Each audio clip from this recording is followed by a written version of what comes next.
আরো জোরে বলেন। কত মানুষ হেলায় খেলায় হোক, জেনে হোক না জেনে হোক বলে ফেলছে যে ক্ষমতায় দেওয়ার মালিক ও জনগণ, না মানোর মালিক ও জনগণ। এটা যে প্রকাশ্য শিরিক, আপনারা কি বিশ্বাস করেন? শিরিক যে লোকটা করে সে লোকটা মুশরিক। সে লোকটা কি? আরো জোরে বলেন। ইন্নাহু মান ইউশরিক বিল্লাহ ফাকাদ হারামাল্লাহু আলাইহিল জান্নাহ। কোন মানুষ যদি শিরিক করে আমার আল্লাহ তাকে maaf করবে না, গ্যারান্টি দিয়ে দিয়েছেন, ঘোষণা।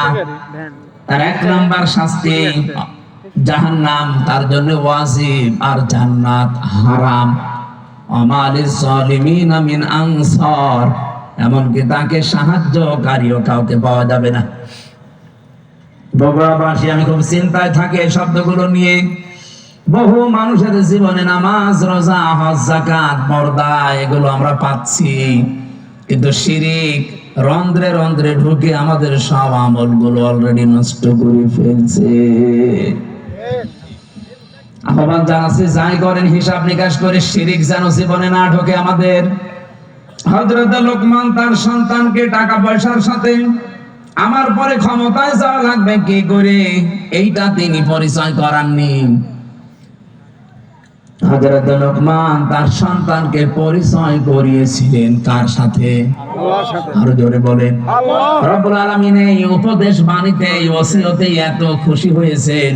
এই ওয়াজটা শোনার পর রব্বুল আলামিন এবার শুধুমাত্র হযরত লোকমানের ছেলেকে না, কিয়ামত পর্যন্ত যত সন্তান দুনিয়ায় আসবে সব সন্তানের জন্য আল্লাহ নিজে এবার ওসিয়ত করলেন, ওয়াসাইনাল ইনসানা বিওয়ালিদাইহি হামালাতুহু উম্মুহু ওয়াহানান আলা ওয়াহান।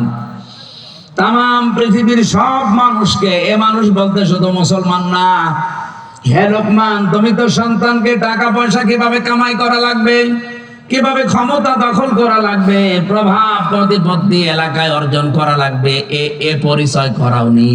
তুমি পরিচয় করালে আল্লাহর সাথে। আমি আল্লাহ এখন দায়িত্ব নিয়ে তোমার সাথে তোমার সন্তানের পরিচয় করিয়ে দিলাম। শুধুমাত্র তোমাকে না, ওয়াসাইনাল ইনসানা আছে। ইনসান মানে শুধু মুসলমান না, ইনসান মানে মানুষ। বলেন তো হিন্দু কি মানুষ না? আরো জোরে বলুন।